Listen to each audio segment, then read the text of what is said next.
हमारे अगले कॉलर है रवि पटेल साहब, अहमदाबाद से कॉल कर रहे हैं। रवि भाई बहुत स्वागत है आपका, सवाल बताएं प्लीज। Thank you. मेरे पास पीसीबीएल का 1400 शेयर मैंने कल बाई किया है। ओके, तो आप बताइए उनका क्या है। आपने कल ही बाय किए हैं ये? हाँ, कल ही किया है। हाँ। चलिए, बाय किया आपने और एक साथ 1400 शेयर्स खरीदे। ओके, 284 के टारगेट रेट पर खरीदे हैं और खरीदते ही साथ करीब करीब 13 रुपए का इनको लॉस हो गया। सरवेन जी, अब क्या करना है? तो देखिए, आई थिंक अगर इनके पास टाइम है यहाँ पे, अगर इनके पास 12 महीने प्लस अगर हैं तो इन रेट से फिर तो बने रह सकते हैं।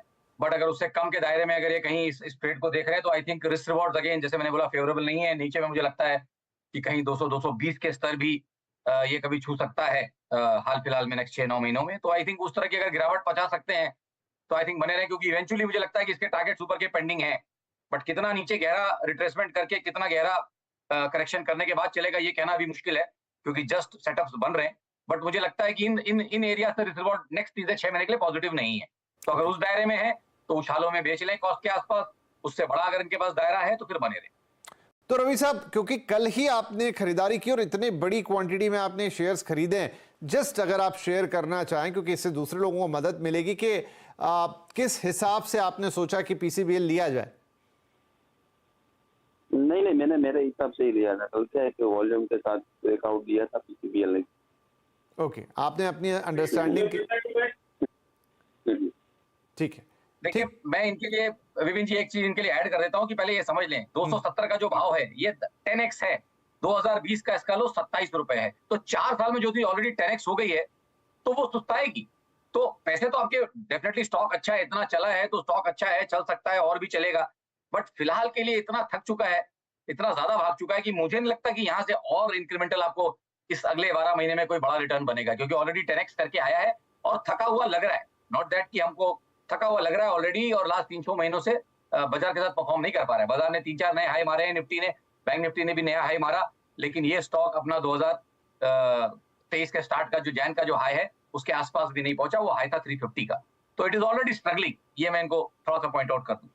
राइट, ये अंडरस्टैंडिंग बड़ी ज़रूरी है, क्योंकि हमारे जो तमाम दर्शक हैं, निवेशक हैं, जब वो कोई भी सौदा बाजार में लेते हैं तो उनकी अपनी एक अंडरस्टैंडिंग होती है, लेकिन यहाँ पर उसी अंडरस्टैंडिंग को बेहतर बनाने की कोशिश लगातार हम सीएनबीसी आवाज़ पर करते हैं। सरवेन जी जैसे एक्सपर्ट हमारे यहाँ आते हैं और वो आपके फ़ायदे के लिए है। वाइल तो फिलहाल के लिए सलाह तो यही कि अब आपके रेट पर पहुँचे, वहाँ पर आपके लिए थोड़ा 10-12 महीने का इंतजार रहेगा। बहुत ज़्यादा लॉस नहीं, लेकिन क्योंकि आपकी क्वांटिटी बहुत बड़ी है तो लॉस मल्टीप्लाई होकर बड़ा हो जाता है। लेकिन जैसा सरवेन जी ने कहा कि 27 से 270 तक आया, 10x हुआ है, नो डाउट बहुत अच्छा परफॉर्म किया है, लेकिन उसकी एक सीमा है, यहाँ से थोड़ा सुस्ता आएगा। लेकिन आप अगर रुक सकते हैं तो फिर थोड़ा रुकें, ताकि आपका जो इतना बड़ा निवेश है 1400 शेयर का, इसके रिटर्न आपको मिल पाएँ। राइट, चलिए आगे बढ़ते हैं। ऐसे में से हमारे पास अमित कुमार जैन साहब का सोनीपत हरियाणा से, और बीएल के शेयर्स आप रखते हैं, 200 शेयर हैं, 185 के भाव पर हैं, 48 रुपये 75 पैसे का फायदा है, और इस पर वो सलाह चाहते हैं। राइट सरवेन जी, क्या करना चाहिए बीएल में? देखिए विपिन जी, थॉट यहाँ पे भी ऑलमोस्ट वैसा ही है कि ये भी 20 रुपए का स्टॉक था और ऑलमोस्ट 12 गुना 15 गुना ऊपर होके आया है। और मैं वही फिल्टर, मेरा बेसिक वही है कि भाई कहाँ पे अंडर परफॉर्मेंस दिख रही है। तो इस केस में तो क्या है कि बाजार के साथ परफॉर्म करता गया है और अभी नया हाई रखा है रिसेंटली। तो थॉट यही रहेगा कि बने रहे ट्रेलिंग स्टॉप लॉस के सहारे। और आई थिंक यहाँ पे मुझे एक जो अच्छा स्टॉप लॉस दिख रहा है वो तकरीबन 217-215 की रेंजेस है। आई थिंक 214 रुपए 40 पैसे का अगर ट्रेलिंग स्टॉप लॉस बना के और इतना एक 20 रुपए का ड्रॉडाउन ये झेल सकते हैं, तो ट्रेड में बने रहे 15 से 20 दिन और। But beyond that I think और टाइम ना दें। 15 से 20 दिन में जो पैसे बने आई थिंक इनको टेबल में से ले लेना चाहिए। राइट, तो बीवीएल भी अच्छा स्टॉक यहाँ पे काफी उछाल के बाद पहुंचा है। सरवेन जी अपने एनालिसिस से बता रहे हैं, और बढ़िया सलाह की। देखिए ज्यादा नहीं है, 15-20 दिन और आप इसको देखिए। 214 रुपए 40 पैसे का स्टॉप लॉस लगा के फिर यहाँ से जितना उछल जाए 10-15 दिन के अंदर, वहां पर फिर आप अपनी मुनाफा वसूली कर ले, क्योंकि अभी एक अच्छे ठीक ठाक प्रॉफिट पर आप बैठे हैं। ओवरऑल सेंटिमेंट्स के हिसाब से और टेक्निकल एनालिसिस के हिसाब से उसके बाद शायद ये नीचे की तरफ आएगा तो आप अपना प्रॉफिट बुक कर लें।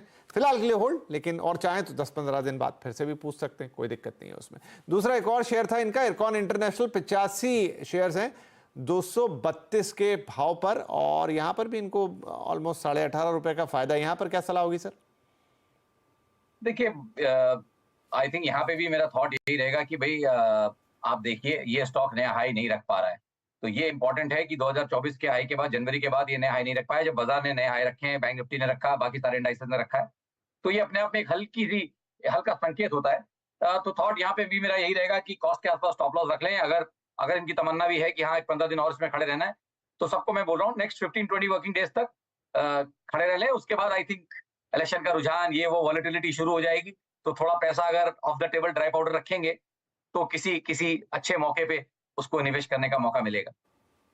राइट, चलिए, तो दो ये शेयर हो गए जिन पे बढ़िया सलाह, और ये काफ़ी लोगों के भी काम आ सकते हैं। हम उम्मीद करते हैं कि इनके अलावा भी राइट होल्ड। सरवेन जी का जो राय है इरकॉन इंटरनेशनल पर, इसको भी होल्ड करने की बात कह रहे हैं 232 रुपए के स्टॉप लॉस के साथ। राइट, हमारे साथ अब अनूप जी हैं, इंदौर से हमें कॉल कर रहे हैं। अनूप जी, बहुत स्वागत है आपका, सवाल बताएं प्लीज। सर मेरे पास CDSL है 1100 शेयर 1950 के रेट से। मेरा क्वेश्चन एक ये था कि जिस हिसाब से BSE का शेयर बहुत मतलब अच्छी तरीके से उसने हाइक मारा है, उस हिसाब से CDSL ने नहीं मारा है। तो मेरा ये क्वेश्चन था कि मैं CDSL से स्विच करके अब BSE में जा सकता हूँ कि वेट करूँ, ये भी उस हिसाब से बढ़ेगा? अच्छा सवाल है आपका। फिलहाल आप 1100 शेयर्स, अच्छी क्वांटिटी भी, 158 रुपये 70 पैसे का एक फायदा भी है। अब सरवेन साहब, इनका ये है कि कंपेयर कर रहे हैं इसको BSE के शेयर से, तो क्या ये इस वक्त यहाँ से अपना प्रॉफिट बुक करके वहां स्विच करेंगे तो कुछ फायदा होगा? देखिए, आई थिंक रेगुलेटरी बातें बीच बीच में चलती रहती हैं, और दोनों स्टॉक डायरेक्टली मार्केट के सेंटिमेंट के साथ रिलेटेड है, और दोनों बहुत ओवरबॉट है। तो जब आप जो पेयर करने की बात कर रहे हैं कि एक बेचें दूसरा लें, ये टेक्निकली तभी हम करते हैं जब हमें एक बहुत ओवरसोल्ड लग रहा होता है किसी डिग्री में, और एक काफी ओवरबॉट होता है, तो आप आउट परफॉर्मेंस बेच के अंडर परफॉर्मेंस लेते हैं। इस केस में दोनों ही आउट परफॉर्मिंग स्टॉक्स रहे हैं लास्ट 2-2.5 साल में, तो आई थिंक वो पेयर ट्रेड तो इनका नहीं बनता है यहाँ पे। CDSL के लिए मैं इनको बोल सकता हूँ कि भाई यहाँ पे मेरी राय यही रहेगी कि नेक्स्ट 15 डेज बने रहना चाहे तो बने रहें, कॉस्ट के आसपास स्टॉप लॉस बना के रखें, ट्रेड को और कॉम्प्लिकेट ना करें, एक में से निकल के दूसरे में ना जाएं। अभी आई थिंक पूरे मार्केट पे ही आई थिंक ओवरबॉट स्थितियां बनी हुई हैं, तो कॉस्ट के आसपास स्टॉप लॉस रखें, ट्रेड में 15 दिन बने रहें, 15 दिन के अंदर जहां भी मैक्सिमम जो निचोड़ सकें प्रॉफिट, उसको निचोड़ने की कोशिश करें। चलिए जी, तो 15-20 दिन और रखिए, और कोई स्विच करने की जरूरत फिलहाल नहीं है। सलाह दे रहे हैं आपको सरवेन जी, और क्यों दे रहे हैं वो भी उन्होंने समझाया। आपका एक अडानी पोर्ट्स और है, मुझे तो आप संख्या बताएं और भाव बताएं। जी, अडानी पोर्ट भी है मेरे पास, 900 शेयर हैं 1300 के रेट से। ओके, अडानी पोर्ट्स 900 शेयर्स 1300 के भाव पे, यहाँ भी आपको ऑलमोस्ट 25 रुपए का प्रॉफिट है। सरवेन जी, यहाँ क्या सलाह होगी? यहाँ मेरे पास इनके लिए एक सवाल है, ये पुराने वाले एक्सीडेंट और वो न्यूज के पहले चढ़े थे या अभी 1300 में चढ़े हैं? अभी लिया है, बट लॉन्ग टर्म के लिए लिया है। नहीं तो सर, आप तो फिर अगर इस स्टॉक को ट्रेड कर रहे हैं तो जब इसमें buy on rumour sell on news, और buy when there is blood on the street, जब इसमें खराब न्यूज चल रहे थे और ये 600 रुपए का आसपास का भाव चलता था, उस समय अगर आप हिम्मत करते तो आज आपके पैसे बन रहे होते। मेरे हिसाब से आप वापस इसको रॉन्ग टाइम पे या ओवरबॉट स्थिति में वापस आप इसको अटेम्प्ट कर रहे हैं। तो थॉट यही है कि अगले 3 से 6 महीने बहुत ज्यादा पैसा आउट परफॉर्मेंस बनेगी, ऐसा मेरा अभी फिलहाल मानना नहीं है। एक आध स्टॉक आउटलायर हो सकता है और भाग सकता है, but broadly in a basket of 10 stocks मुझे लगता है कि 7 से 8 स्टॉक या 9 स्टॉक अंडर परफॉर्म करेंगे, एक आध 2 स्टॉक चल सकते हैं। उनमें से ये है कि नहीं मुझे नहीं मालूम, बट मैं ब्रॉडर बास्केट के साथ जाऊंगा। मुझे लगता है कि आउट परफॉर्मेंस इसके लिए करना मुश्किल होगा। मेरी राय रहेगी कि अभी आपको नुकसान भी नहीं है ज्यादा। मैक्सिमम जैसे मैंने बोला 15 दिन खड़े रहना चाहे तो खड़े रहें, कॉस्ट पे स्टॉप लॉस रखें, और जो निचोड़ सके प्रॉफिट वो निचोड़े इसमें।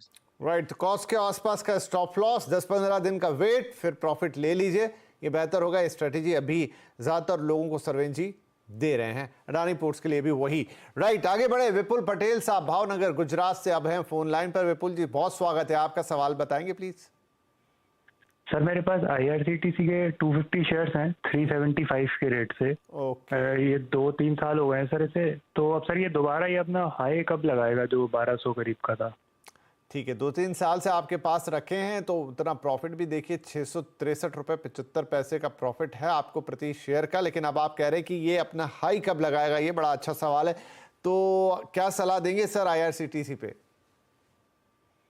देखिए, इन्हीं के सवाल में एक जवाब भी छुपा हुआ है कि 2021 से आज तक नया हाई नहीं लगा पाया। इसका कारण ये सोचें और मुझे भी बताएं कि जब पूरे बाजार ने इतना अच्छा आउट परफॉर्मेंस किया तो स्टॉक क्यों नहीं चल पाया। इनका बहुत अच्छा ध्यान, मतलब देखिए इनका लक अच्छा है, प्लस ये स्टॉक भी अच्छा था नीचे में, नो डाउट।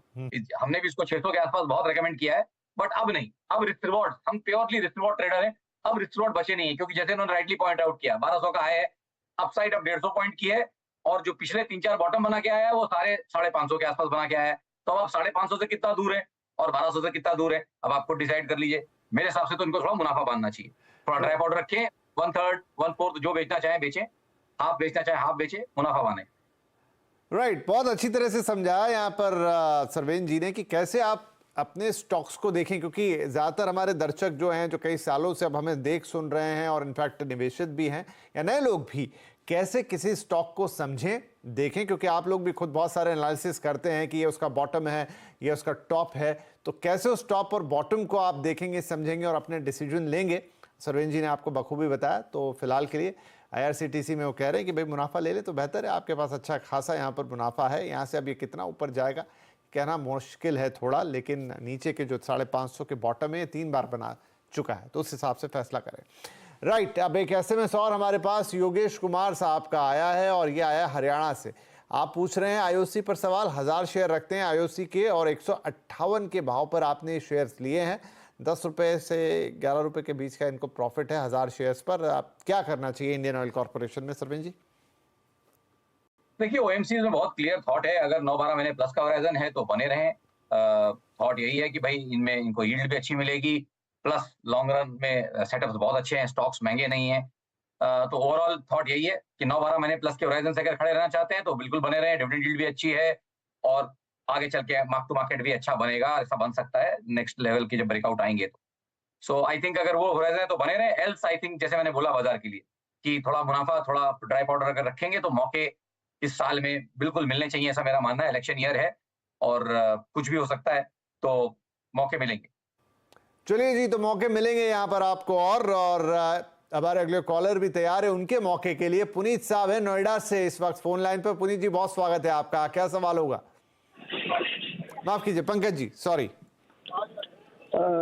सर मेरे पास सर इक्विटास बैंक के 175 शेयर हैं 100 रुपीज पर। मैं और परचेज करना चाहता हूँ और मतलब इसको होल्ड करना चाहिए या अभी कैसे? चलिए, अच्छा सवाल है, अब थोड़ा लंबा लेंगे इसको। इक्विटास SFB के आपके पास 175 शेयर है 100 रुपए के भाव पर, अभी फिलहाल 3 रुपए का लॉस है पर शेयर, 3 रुपए 20 पैसे टू बी प्रिसाइज, और अभी ये और लेना चाहते हैं सरवेन जी, क्या एनालिसिस है इस शेयर के लिए और क्यों है ऐसा सोच रहे हैं कि मैं और लूं इसे? क्या ये सही सोच है?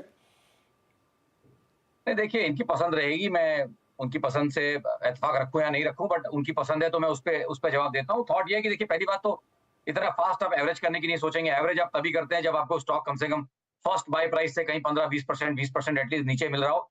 वहां आपको मालूम है कि अब रिस्क रिवॉर्ड बहुत पॉजिटिव पास में है आपके, क्योंकि अगर आप जो नई क्वांटिटी लेंगे उसमें, मैं हमेशा बोलता हूँ एवरेज करते वक्त नई क्वांटिटी पे तो स्टॉप लॉस लगाना है, क्योंकि पुराने quantity good money after bad money वो बात सही नहीं होती। तो आप नया जो लेंगे उसमें जरूर एक छोटा कहीं टाइट स्टॉप लॉस लगाने की कोशिश करेंगे। तो टॉप से 20% नीचे तो टेक्निकली कहीं पे भी आप देखिए डेफिनेशन में लोग बोलते हैं कि भाई बेयर मार्केट शुरू हो गया। तो अगर टॉप से 20% कोई चीज करेक्ट हो गई, मैं कहता हूँ चलिए हाई बीटा है 25% पकड़ लीजिए, टॉप से 25% करेक्ट हो गया तो बेयर मार्केट में आ गया, तब तो आप दोबारा लेंगे ही नहीं क्योंकि चीज बेयर मार्केट में है। तो थॉट ये है कि टॉप से 20-22% अगर नीचे आया हुआ है किन्हीं कारणों से, तो आप 2-3% का स्टॉप लॉस -25 करके 3% का स्टॉप लॉस लगा के 22% नीचे आप पहला एवरेज का ट्रांच डालेंगे, उस ट्रांच में आप जरूर स्टॉप लॉस लगाएंगे, ऐसा मेरा मानना है। तो अगर वो ये करना चाहें तो आई थिंक मेरे हिसाब से 100 रुपए के आसपास अगर इन्होंने एंट्री मारी है तो वहां से 20% नीचे 80 रुपए के आसपास, उसके पहले इनको एवरेज करने की नहीं सोचनी चाहिए। राइट, तो आई होप कि आपने नोट किया होगा। आज सरवेन जी बढ़िया मूड में लग रहे हैं हमको, क्योंकि वो ना सिर्फ आपको आपके शेयर्स के बारे में बता रहे हैं, लेकिन एक इन डेप्थ जो इनसाइट जिसे कहते हैं ना, बाजार को कैसे देखना है, कैसे रीड करना है, क्या चीज़ें, कौन से फैक्टर्स पीछे से चलते हैं, वो समझा रहे हैं। सर, बड़ा मजा आ रहा है, पर एक छोटा ब्रेक ले लेता हूँ यहाँ पर, और भी दर्शक हैं।